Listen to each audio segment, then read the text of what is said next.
रैकवाड़ sir की class में आपका स्वागत है।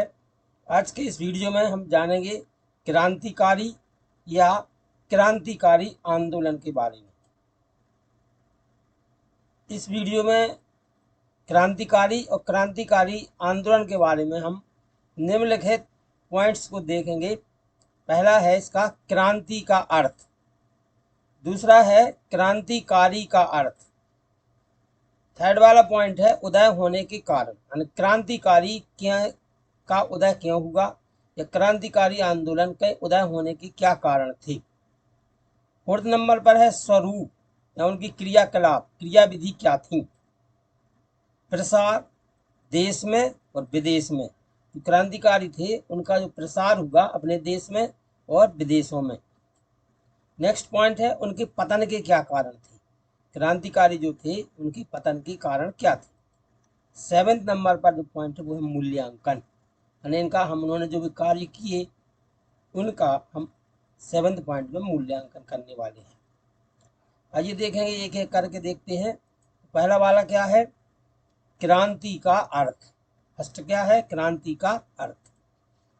क्रांति का अर्थ होता है बदलना या उलट देना। जो कुछ अभी परंपरा है उसको बदल देना या उसे उलट देना। पहले जैसा था उसके विपरीत कर देना, कोई बात जैसी पहले थी उसके विपरीत कर देना या उससे बिल्कुल अलग की स्थिति में कर देना, इस बात को हम क्रांति कहते हैं। कोई भी समाज या कोई भी घटना पहले जिस प्रकार की थी उसे बदल करके उसके विपरीत या समय के अनुकूल कर देना ही क्रांति कहलाता है।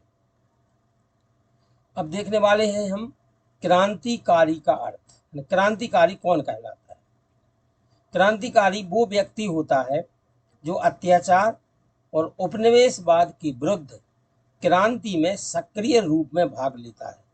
क्रांतिकारी कौन व्यक्ति होता है जो अत्याचार और उपनिवेशवाद के विरुद्ध क्रांति में सक्रिय रूप में भाग लेता है या अत्याचार और उपनिवेश के विरुद्ध क्रांति की वकालत करता है या जो इस बदलाव को करता है उसको हम क्या बोलते हैं, क्रांतिकारी कहते हैं। क्रांतिकारी कौन व्यक्ति है, क्रांतिकारी वह व्यक्ति है जो अत्याचार या उपनिवेशवाद के विरुद्ध क्रांति में सक्रिय रूप में भाग लेता है या अत्याचार और उपनिवेशवाद के विरुद्ध क्रांति की वकालत करता है। मतलब ये है कि अत्याचार और उपनिवेशवाद के विरुद्ध या तो क्या क्रांति में भाग लेता है या क्रांति की वकालत करता है या जो इस बदलाव को करता है उसको हम क्रांतिकारी कहते हैं। तो हमने अभी क्रांति का अर्थ देख लिया है। क्रांति का अर्थ है उलट देना, बदल देना। क्रांतिकारी कौन, जो इस काम को करता है वो क्रांतिकारी कहलाता है। क्रांतिकारियों के या क्रांतिकारी आंदोलन के उदय के क्या कारण थे, यानी समाज में क्रांतिकारी क्यों आ गए या क्रांतिकारी आंदोलन क्यों होगी, उसके बारे में हम यहाँ देखते हैं। पहला वाला पॉइंट है असफल राजनीति। असफल राजनीति, नरमपंथी विचारधारा अव्यावहारिक थी और यह असफल रही। बम और पिस्टल में इसलिए लोगों का विश्वास हो गया। देखेंगे जब राष्ट्रीय कांग्रेस की स्थापना हुई तो उस समय नरमपंथी पहले थे, नरमपंथी वाले विचार वाले नेता थे, तो उनकी जो नरमपंथी विचारधारा थी वो अव्यावहारिक थी, कोई काम नहीं कर पाई, वो अंग्रेजों को मनाने में असफल रही, इसलिए लोगों का बम और पिस्टल में विश्वास हो गया। ये भी जो असफल राजनीति थी यह भी क्रांतिकारियों के उदय की या क्रांतिकारी आंदोलन के उदय का प्रमुख कारण थी। पहला क्या था, असफल राजनीति। असफल राजनीति कैसे हुई, नरमपंथी जो विचारधारा थी वो अव्यावहारिक थी, वो असफल थी, इसलिए लोगों का जो विश्वास था बम और पिस्टल में हो गया। नेक्स्ट देखेंगे हम, दूसरा वाला पॉइंट है, सेकंड पॉइंट है इसका, सरकार की दमनकारी कार्यवाही। लोग सरकार के विरुद्ध जो कुछ भी करते थे उसका सरकार बड़ी क्रूरता से दमन कर देती थी। इससे क्या हुआ कि युवक और युवती विद्रोही स्वभाव के हो गए, यानी युवक और युवती जो वहाँ के नवयुवक थे और नव युवतियाँ थीं, उनका चूंकि सरकार के विरुद्ध कुछ भी करने पर भी सरकार क्या करती थी, उसकी क्रूरता पूर्वक उनका दमन करती थी, इसलिए युवक और युवती क्या हो गए, विद्रोही स्वभाव के हो गए थे और उनका जो विश्वास था बल से बल को रोकने में हो गया था। सरकार से बात करने के स्थान पर बल से बल को रोकने में उनका विश्वास हो गया था। थर्ड वाला पॉइंट देखते हैं। थर्ड पॉइंट है विभिन्न पत्र पत्रिकाएं। उस समय के जो विभिन्न प्रकार की पत्र पत्रिकाएं थीं, उन्होंने भी विचारधारा को प्रचार प्रसार करने में बड़ा ही योगदान दिया। क्रांतिकारी गतिविधियों को बढ़ावा देने में विभिन्न पत्र पत्रिकाओं का बहुत बड़ा योगदान है या बहुत बड़ा हाथ है। उस समय की जो पत्रिकाएं थी युगांतर, साध्य और बंदी जीवन। कौन कौन सी पत्रिकाएं थी? युगांतर, साध्य और बंदी जीवन। बंदी जीवन किसने लिखी है? सचिंद्र नाथ सानदयाल। बंदी जीवन किसने लिखी है? सचिंद्र नाथ सानदयाल। इसको क्रांतिकारियों की बाइबल कहा जाता है। क्रांतिकारियों की बाइबल किसे कहा जाता है? बंदी जीवन को। बंदी जीवन क्या है? क्रांतिकारियों की बाइबल। नेक्स्ट देखेंगे हम क्रांतिकारियों के उदय का नेक्स्ट कारण क्या है? आयरलैंड के उग्रवादी और फ्रांस की शून्यवादी आंदोलन। आयरलैंड में उग्रवादी आंदोलन हुआ, फ्रांस में शून्यवादी। इससे क्या हुआ? क्रांतिकारी समूहों से प्रेरणा प्राप्त। यहाँ के जो लोग थे, नवयुवतियाँ थीं, लोग बाग थे, उन्होंने आयरलैंड में जो आंदोलन हुए, फ्रांस में जो आंदोलन हुए, उससे उन्होंने प्रेरणा प्राप्त की और ये भी उदय का एक कारण था।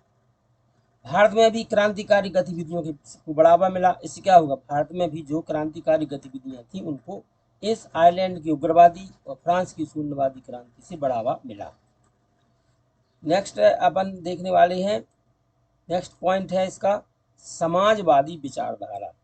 जो समाजवादी विचारधारा पनप रही थी उससे क्या हुआ? भारत में क्रांतिकारी गतिविधियों को बढ़ावा मिला। समाजवादी विचारधारा का मतलब है समाज के सभी लोग समान हैं, सभी को समान अवसर मिलना चाहिए। इस प्रकार की जो विचारधारा अन्य देशों में पनप रही थी, उस विचारधारा से प्रेरित होकर भारत में भी क्रांतिकारी गतिविधियों को बढ़ावा मिला। नेक्स्ट है इसका पॉइंट देखते हैं। नेक्स्ट है 1917 की रूसी क्रांति। 1917 में जो रूस में क्रांति हुई थी उससे क्या हुआ? युवा वर्ग में उत्साह आ गया। लोगों ने 1917 की रूस क्रांति देखी तो उससे उत्साहित हो गए युवा वर्ग। अस्त्र शस्त्र के माध्यम से अपनी बात मनवाने पर बल उनके अंदर भावना जागी। अरे उनके अंदर भारत के जो लोग थे, कौन सी भावना जागी? अस्त्र शस्त्र के माध्यम से हम अपनी बात मनवा सकते हैं। नेक्स्ट देखते हैं इसका उदय होने के कारण क्या थे? असहयोग आंदोलन की वापसी। एक कारण जो क्रांतिकारियों का उदय हुआ, क्रांतिकारी आए, उसका कारण था असहयोग आंदोलन की वापसी भी था। इससे असहयोग आंदोलन वापस ले लिया गया। इससे क्या हुआ? युवा वर्ग को निराशा हुई। युवा वर्ग में निराशा हुई, उनके पास में कोई अन्य विकल्प नहीं बचा, तो उन्होंने बम और पिस्तौल की भी ओर पे झुक गए और इन 7 कारणों के कारण क्रांतिकारियों का उदय हुआ या क्रांतिकारी आंदोलनों का भारत में उदय हुआ। अभी अपन ने कितने उदय होने के कितने प्रकार देख लिए हैं? 7 प्रकार देखे हैं। अब अपन देखेंगे आगे क्या है। उन जो क्रांतिकारी थे उनकी कार्य प्रणाली किस प्रकार की थी, किस प्रकार के उन्होंने काम किए। पहला है अलोकप्रिय ब्रिटिश अधिकारियों की हत्या। इन क्रांतिकारियों ने पहला काम क्या किया? जितने भी अलोकप्रिय, लोकप्रिय नहीं, जो उनको कोई पसंद नहीं करता था, ऐसे जो ब्रिटिश अधिकारी थे उनकी हत्या करना शुरू कर दिया। गुप्त समितियों की स्थापना की। ऐसी समितियां जिनके बारे में अंग्रेजों को जानकारी ना हो, इस प्रकार की समितियां बनाना, अपने कार्यक्रम निर्धारित करना और अपनी गतिविधियां चलाना, इस प्रकार की समितियों को उन्होंने स्थापना की। स्वदेशी डकैती करना, क्योंकि उनको धन की जरूरत थी, हथियारों की जरूरत रहती थी, इसलिए उन्हें धन की जरूरत होने के कारण वे जो क्रांतिकारी थे उन्होंने डकैती डालना शुरू कर दिया, उसी से धन उनको प्राप्त हुआ। पत्र पत्रिकाओं का प्रकाशन। उस समय के जो भिन्न प्रकार के लोग थे, वे भिन्न प्रकार की पत्र पत्रिकाओं का प्रकाशन करने लगे और अपने जो विचार हैं उन पत्र पत्रिकाओं के माध्यम से लोगों तक प्रचारित करने लगी। उस समय की जो वीरेंद्र कुमार चट्टोपाध्याय हैं, उनकी जो पत्रिका है तलवार पत्रिका, उस समय की बड़ी प्रसिद्ध पत्रिका थी। तलवार पत्रिका के लेखक कौन है? वीरेंद्र कुमार चट्टोपाध्याय। बम बनाना। क्रांतिकारियों की अगली गतिविधि क्या थी? वे बम भी बनाते थे। हथियार मंगवाना विदेशों से, या जो जिनके पास हथियार हैं उनसे हथियार मंगवाना भी इन्हीं का काम था। नेक्स्ट क्या है? क्रांतिकारी भावना का प्रसार करना। समाज के अन्य लोगों में क्या करते थे ये क्रांतिकारी लोग? तो क्रांतिकारी भावना है अंग्रेजों के प्रति, जो भावना है अंग्रेज भारत में क्या कर रहे हैं, भारत के लोगों पर उसका क्या प्रभाव पड़ रहा है, इस प्रकार की भावना का वो अन्य लोगों में प्रचार प्रसार करते थे। तो जो क्रांतिकारी थे उन्होंने जो यहाँ पर कार्यक्रम किए, पहला काम क्या था? अलोकप्रिय ब्रिटिश अधिकारियों की हत्या करना। दूसरा क्या था? गुप्त समितियों की स्थापना करना। तीसरा क्या है? स्वदेशी डकैती करना। चौथा नंबर क्या है? पत्र पत्रिकाओं का प्रकाशन। उस समय के जो लेखक हैं वीरेंद्र कुमार चट्टोपाध्याय, उनकी लिखी हुई पत्रिका है तलवार पत्रिका, बहुत प्रसिद्ध है। बम बनाने का काम भी इन लोगों ने किया। हथियार मंगवाने का काम भी क्रांतिकारी करवाते थे। क्रांतिकारी भावनाओं का प्रसार करना, क्रांतिकारी जितने भी थे वे क्रांतिकारी भावनाओं का दूसरे लोगों में प्रचार प्रसार करते थे। समाजवादी समाज की स्थापना पर बल।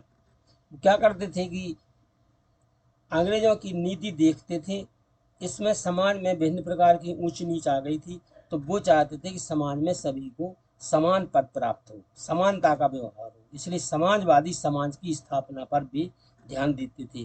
जैसे राम प्रसाद बिस्मिल, सरदार भगत सिंह, चंद्रशेखर आजाद, ये इस प्रकार के क्रांतिकारी थे जिन्होंने समाज में समाजवादी समाज की स्थापना पर बल दिया। तो ये इस प्रकार के कार्यक्रम क्रांतिकारी करते थे। अब देखेंगे हम प्रसार। प्रसार का मतलब ये होता है कि जो क्रांतिकारी गतिविधियां हैं उनका प्रसार भारत में किस प्रकार से हुआ और विदेशों में किस प्रकार से हुआ, अब हम इसके बारे में जानने वाले हैं। अब देखते हैं, पहले हम देख ले रहे हैं भारत में। पहला क्या है? महाराष्ट्र से हुआ। महाराष्ट्र में क्रांतिकारी अभियान।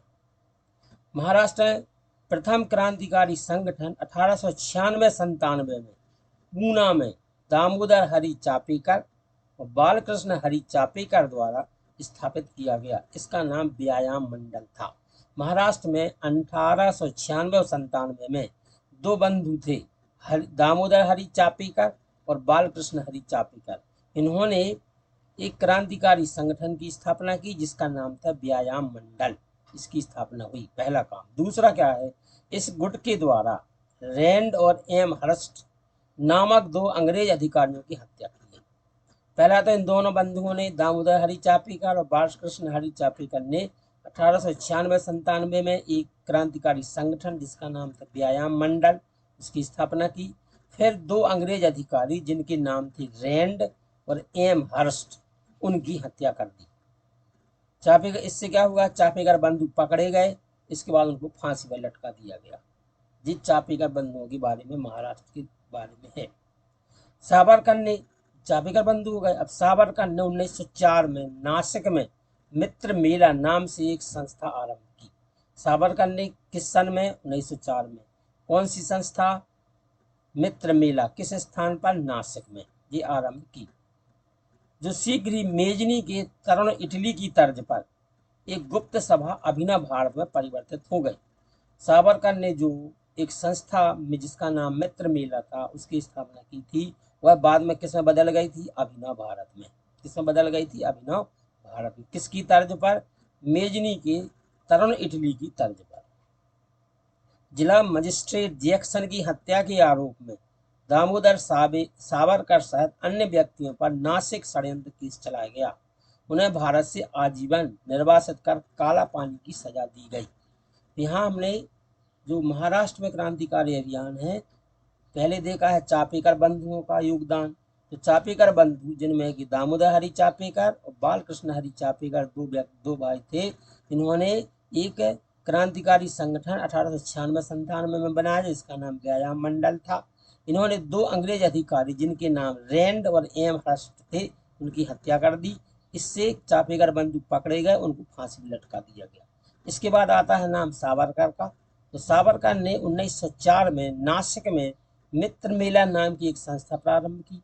बाद में यही मित्र मेला अभिनव भारत में परिवर्तित हो गई और इन्होंने क्या किया कि जिला मजिस्ट्रेट जैक्सन की हत्या के आरोप में सावरकर सहित अन्य व्यक्तियों पर नासिक षड्यंत्र केस चलाया गया। कौन सा केस चलाया गया? नासिक षड्यंत्र केस, जिससे इनको क्या होगा कि काला पानी की सजा दे दी गई। महाराष्ट्र के बारे में थी। नेक्स्ट अपन देखते हैं, दूसरे नंबर पर आता है बंगाल। कौन सा स्थान आता है? बंगाल में क्रांतिकारी आंदोलन। बंगाल में क्या हुआ? बंगाल में क्रांतिकारी आंदोलन का सूत्रपात भद्रलोक समाज से हुआ। बंगाल में कहाँ से शुरू हुआ है? भद्रलोक समाज से हुआ। पी मित्रा ने एक गुप्त क्रांतिकारी सभा अनुशीलन समिति का गठन किया।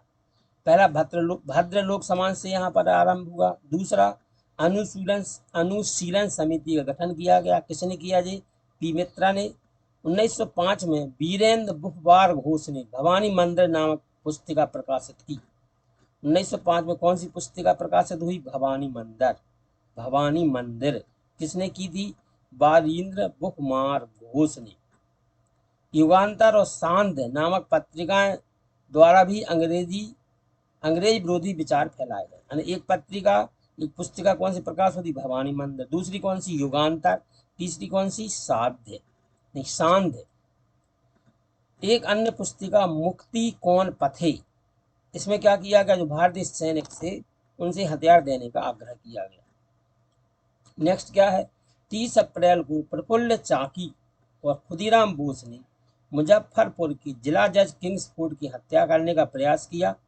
प्रफुल्ल चाकी ने तो आत्महत्या कर ली और खुदीराम बोस को फांसी की सजा दे दी गई।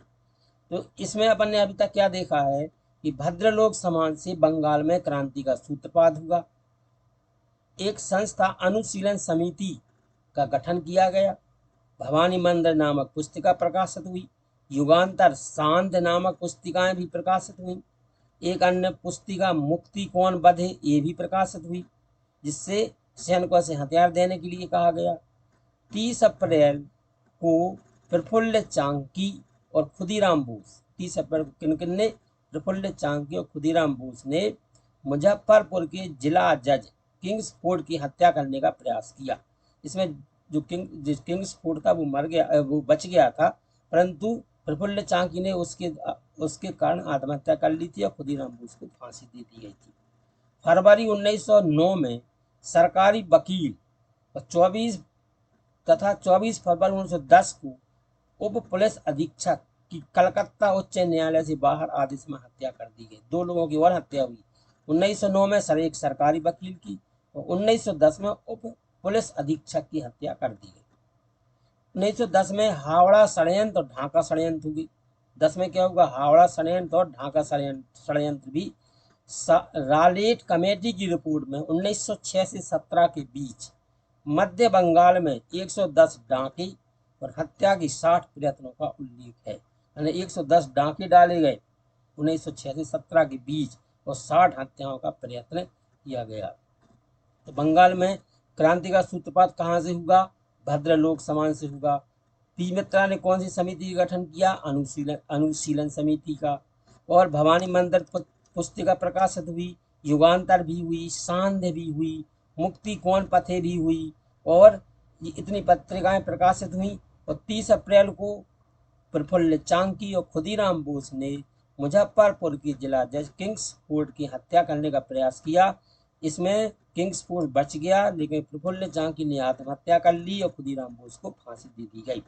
1909 में एक सरकारी वकील की हत्या कर दी गई। 1910 में पुलिस अधीक्षक की हत्या कर दी गई। 1910 में ही हावड़ा षड्यंत्र और ढाका षड्यंत्र हुए और 1906 में 6 से लेकर 17 तक 110 डांके डाले गए और 60 हत्या के 60 प्रयत्न किए गए। ये था बंगाल की में क्रांतिकारियों की गतिविधियां। तीसरा देखेंगे अब हम पंजाब तथा दिल्ली में क्रांतिकारी कार्यवाहियां। पंजाब तथा दिल्ली में क्या हुआ? 1926 में भगत सिंह ने भारत नौजवान सभा की स्थापना की। 1926 में किसने? भगत सिंह ने भारत नौजवान सभा की स्थापना की। परंतु पंजाब में क्रांतिकारी गतिविधियों का नेतृत्व अजीत सिंह पर जाता है। किस पर जाता है? भगत सिंह ने तो 1926 में नौजवान सभा की स्थापना कर दी थी, परंतु पंजाब में जो क्रांतिकारी गतिविधियों का सबसे ज्यादा नेतृत्व किया हुआ किस पर है? अजीत सिंह पर। तो अजीत सिंह को बंदी बना लिया गया और उनको निर्वासित कर दिया गया देश से, और इस कारण से भी फ्रांस चले गए। तो इसमें अभी आया भगत सिंह का नाम, भगत सिंह ने नौजवान सभा की स्थापना की। अजीत सिंह का नाम आया, ये क्या कर रहे थे, क्रांतिकारी गतिविधियों का नेतृत्व कर रहे थे। इससे उनको बंदी बनाया गया, उनको देश से निकाला दे दिया गया, इस कारण से भी फ्रांस चले गए। अब दिल्ली की बात आती है। 1912 में दिल्ली में लॉर्ड हार्डिंग पर बम फेंका गया। 1912 में दिल्ली में किस पर बम फेंका गया, लॉर्ड हार्डिंग पर, जिसमें वह जख्मी हो गया, और परंतु उसका एक सेवक मारा गया और वह जख्मी हो गया। अमीर चंद और बम फेंकने वाले बसंत बिश्वास को फांसी दे दी गई। तो क्या जिन्होंने बम फेंका था वे कौन थे, अमीर चंद और बसंत बिश्वास, उनको फांसी दे दी गई। राम बिहारी बोस भागकर जापान चले गए और वहीं से क्रांतिकारी गतिविधियां संचालित करते रहे। तो ये था पंजाब के बारे में और दिल्ली के बारे में। पंजाब में क्या क्या है, भगत सिंह जिन्होंने नौजवान सभा की स्थापना की, और अजीत सिंह जिन्होंने क्रांतिकारी गतिविधियों का नेतृत्व किया। अजीत सिंह को बंदी बना लिया गया और देश से निर्वासित कर दिया गया, जिससे वे फ्रांस चले गए। और दिल्ली में 1912 में लॉर्ड हार्डिंग पर बम फेंका गया, जिससे वह जख्मी हो गया, परंतु उनका एक सेवक मारा गया। अमीर चंद और बम फेंकने वाले बसंत बिश्वास को फांसी दे दी गई। जो राम बिहारी बोस थे वे भाग कर जापान चले गए और वहीं से क्रांतिकारी गतिविधियां संचालित करने लगे। अब हम देखते हैं भारत के अन्य भागों में क्रांतिकारी गतिविधियों के बारे में। मद्रास में क्रांतिकारी गतिविधियों का संचालन बिपिन चंद्र पाल कर रहे थे। मद्रास में कौन कर रहा था, बिपिन चंद्र पाल। मद्रास में बिपिन चंद्र पाल क्रांतिकारी गतिविधियों का संचालन कर रहे हैं। 1911 में तिनेवेली के जिला मजिस्ट्रेट मिस एस को रेलवे स्टेशन पर गोली मार दी गई। ठीक है, दूसरा क्या था, 1911 में तिनेवेली के जिला मजिस्ट्रेट मिस एस को क्या किया गया, रेलवे स्टेशन पर गोली मार दी गई। नीलकंठ अय्यर और बीपीएस अय्यर ने मद्रास में आंदोलन को आगे बढ़ाया। पहले तो था बिपिन चंद्र पाल, आगे किसने आंदोलन को आगे बढ़ाया, नीलकंठ अय्यर और बीपीएस अय्यर ने। राजस्थान में, ये था मद्रास के बारे में। मद्रास में बिपिन चंद्र पाल, इन्होंने क्रांतिकारी का संचालन किया। जो जिला मजिस्ट्रेट थे मिस्टर एस, इनको गोली मार दी गई। नीलकंठ अय्यर और बीपीएस अय्यर ने मद्रास में आगे बढ़ाया आंदोलन। फिर आ रहा है यहाँ पर, कहाँ पर, राजस्थान में। राजस्थान में क्रांतिकारी फैलाने में मुख्य भूमिका किन ने निभाई, अर्जुन लाल सेठी, केसरी सिंह बारहट और राव गोपाल सिंह ने निभाई। प्रताप सिंह ने अजमेर में क्रांति को जीवित रखा। राजस्थान के लोग कौन थे, अर्जुन सिंह सेठी, केसरी सिंह बारहट और राव गोपाल, और अजमेर में प्रताप सिंह ने। मध्य प्रदेश के प्रमुख क्रांतिकारी अमरावती के गणेश श्री कृष्ण खापड़े थे। मध्य प्रदेश के कौन थे, गणेश श्री कृष्ण खापड़े। संयुक्त प्रांत आगरा एवं अवध के क्रांतिकारियों का प्रमुख केंद्र बनारस था। आगरा और अवध इनका जो प्रमुख केंद्र था क्या था, बनारस। बिहार में पटना तथा झारखंड में देवधर, दुमका आदि जगहों पर भी घटनाएं हुई। पटना में कामाख्यानाथ मित्रा, सुधीर कुमार सिंह, पुनीत लाल, बाबू मंगलाचरण आदि ने क्रांतिकारी गतिविधियों का वो अपना सक्रिय सहयोग दिया। अन्य भाग में पहले कौन सा दिया गया, मद्रास। मद्रास में कौन संचालन कर रहे थे, बिपिन चंद्र पाल। इन्होंने क्या किया, जिला मजिस्ट्रेट मिस्टर एस को रेलवे स्टेशन पर 1911 में गोली मार दी और नीलकंठ अय्यर और बीपीएस अय्यर ने इस आंदोलन को और आगे बढ़ाया। ये था मद्रास के बारे में। राजस्थान में जो प्रमुख भूमिका निभाने वाले थे वे थे अर्जुन लाल सेठी, केसरी सिंह बारहट और राव गोपाल सिंह। और अजमेर में कौन थे, प्रताप सिंह। मध्य प्रदेश के प्रमुख क्रांतिकारी कौन थे, गणेश श्री कृष्ण खापड़े। मध्य प्रदेश के कौन थे, गणेश श्री कृष्ण खापड़े। और जो संयुक्त प्रांत आगरा और अवध है, इनका क्रांतिकारियों का केंद्र क्या था, बनारस था। बिहार में पटना और झारखंड में देवधर, दुमका आदि जगहों पर भी घटनाएं हुई। पटना में कौन था, कामाख्यानाथ मित्रा, सुधीर कुमार सिंह, पुनीत लाल, बाबू मंगलाचरण आदि ने क्रांतिकारी गतिविधियों को अपना सक्रिय सहयोग दिया। ये भारत में अब आपने कहाँ देखा, पहले देखा आपने भारत में महाराष्ट्र में, फिर देखा बंगाल में, फिर देखा पंजाब और दिल्ली में, फिर भारत के अन्य जगहों पर। अब इसके बाद में अपन देखने वाले हैं विदेशों में क्रांतिकारी संगठन और उनकी कार्य। अभी अपन ने भारत में प्रसार देख लिया क्रांतिकारियों का, हम कहाँ देखने वाले हैं, विदेशों में।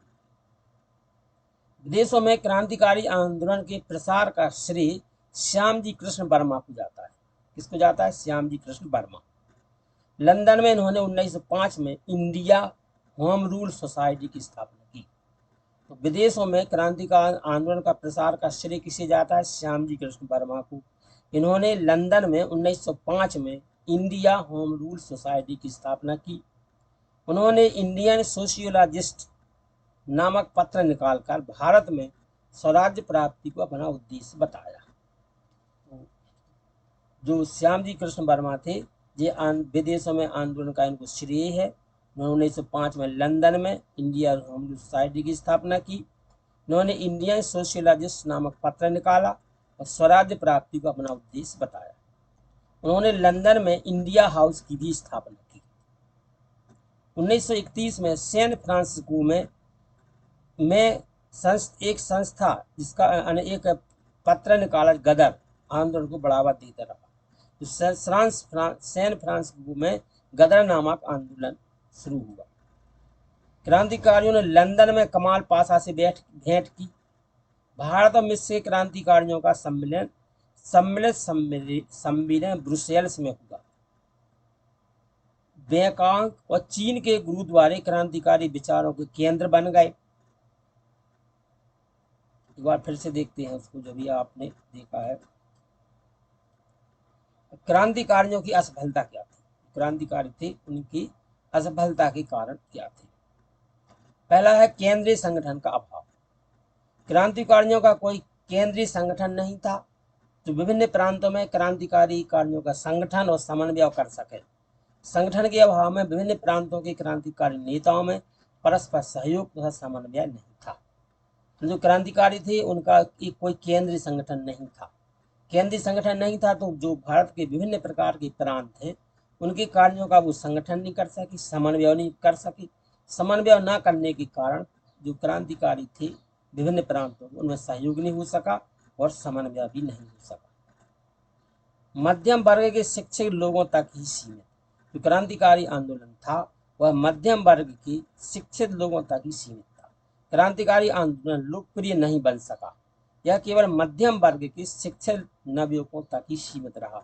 सामान्य जनता से तक यह इसकी पहुंच नहीं रही। अंग्रेजी सरकार का दमन चक्र। सरकार चूंकि क्रांतिकारियों ने यदि कोई गतिविधि की तो सरकार तरह तरह के कानून बनाकर क्रांतिकारी आंदोलन को निष्क्रिय करने में सफल रही। अनेक लोगों को प्राण दंड दिया, काला पानी की सजा दी, देश निर्वासन करवा दिया, उनका कठोर शारीरिक यातनाएं दी गई जिसने जनता को आतंकित और भयभीत कर दिया। अस्त्र शस्त्र का अभाव। यद्यपि क्रांतिकारियों में साहस और उत्साह की कमी नहीं थी, फिर भी उन्होंने जो चोरी छिपे हथियार इकट्ठा किए थे वे ब्रिटिश सरकार से लड़ने के लिए अपर्याप्त थे। जो क्रांतिकारी असफल क्यों हुए? पहला क्या कारण था? केंद्रीय संगठन का अभाव था। उनका कोई एक केंद्रीय संगठन नहीं था जिस कारण से विभिन्न प्रांतों से वो सहयोग प्राप्त नहीं कर सके, न समन्वय, जिससे वो आंदोलन असफल हो गया। दूसरा क्या था? जो यह केवल मध्यम वर्ग के शिक्षित लोगों तक ही सीमित था, इसका विस्तार ज्यादा नहीं हो पाया था, जिस कारण से भी असफल हो गया। अंग्रेजी सरकार का दमन चक्र। अंग्रेजों ने भी क्रांतिकारी आंदोलन का बड़ी कठोरता से, निष्क्रिय, बड़ी निर्दयता से इनका दमन किया। उन्होंने लोगों को प्राण दंड दिया, काला पानी की सजा दी, देश निर्वासन की सजा दी, कठोर शारीरिक यातनाएं दी गई, जिससे जो जनता थी वो आतंकित और भयभीत हो गई। अस्त्र शस्त्र का भाव। क्रांतिकारियों में साहस और उत्साह तो बहुत था, लेकिन उनके पास में एक आधुनिक हथियार नहीं थे। जो भी उन्होंने चोरी छिपे हथियार इकट्ठा किए थे वे ब्रिटिश सरकार से लड़ने के लिए अपर्याप्त थे, जिस कारण जो क्रांतिकारी आंदोलन था वह असफल हो गया। अब हम देखते हैं इसका मूल्यांकन। क्रांतिकारियों ने भारत के युवकों में जागृति फैलाने का काम किया। क्रांतिकारी आंदोलन असफल हो गया, परंतु उन्होंने युवकों में जागृति फैलाने का काम किया। साम्राज्य के विरुद्ध संघर्ष में एकजुट होने के लिए लोगों को तैयार किया। पहला तो जो भारत के नवयुवक थे उनमें जागृति फैलाई। दूसरा, जो अंग्रेजी सरकार थी उसके विरुद्ध एकजुट होकर के लड़ने के लिए लोगों को तैयार करने की प्रेरणा दी। इनकी जो भूमिका है वह किसी से कम नहीं है। सरकार ने तो कांग्रेस ने तो सरकार को चिंतातुर बनाया। जो कांग्रेस की स्थापना हो गई थी 1885 में, उसने अंग्रेज सरकार को चिंता में डाल दिया था। परंतु असली समस्या क्रांतिकारियों ने खड़ी की थी। असली समस्या किसने खड़ी की थी? क्रांतिकारियों ने। क्रांतिकारियों ने भारत में एक नई चेतना जगाई। क्रांतिकारियों ने क्या किया? भारत में एक नई चेतना जगाई, मगर एक नए समाज और समाजवाद की रचना का उद्देश्य की तरफ उनका ध्यान नहीं दे पाए। तो पहला काम क्या किया? क्रांतिकारी ने युवकों में जागृति फैलाई, अंग्रेजी शासन के विरुद्ध एकजुट होकर लड़ने के लिए तैयार किया। इन्होंने जो भूमिका निभाई वह किसी से कम नहीं है। कांग्रेस तो सरकार को चिंता तो बनाती थी, परंतु असली काम या असली समस्या क्रांतिकारियों ने ही खड़ी कर दी थी। क्रांतिकारियों ने भारत में एक नई चेतना जगाई, नए समाज और समाजवाद की रचना का उद्देश्य की तरफ, परंतु उनका जो ध्यान था नए समाज और समाजवाद की रचना की तरफ उनका ध्यान नहीं था। स्वराज्य उनका पहला लक्ष्य था। उनका पहला लक्ष्य क्या था? स्वराज्य, उनको क्या हो? अंग्रेजों से किसी न किसी प्रकार से स्वतंत्रता प्राप्त हो जाए।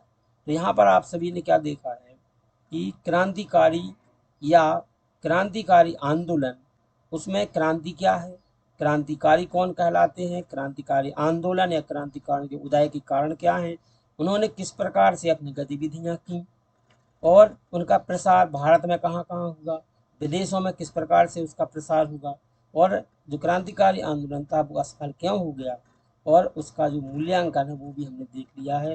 तो इस प्रकार से क्रांतिकारियों के बारे में ये एक पूर्ण रूप से अच्छा वीडियो है। आशा है आपको वीडियो ने आपकी बहुत अधिक मदद की होगी। वीडियो देखने के लिए आप सभी को बहुत बहुत धन्यवाद।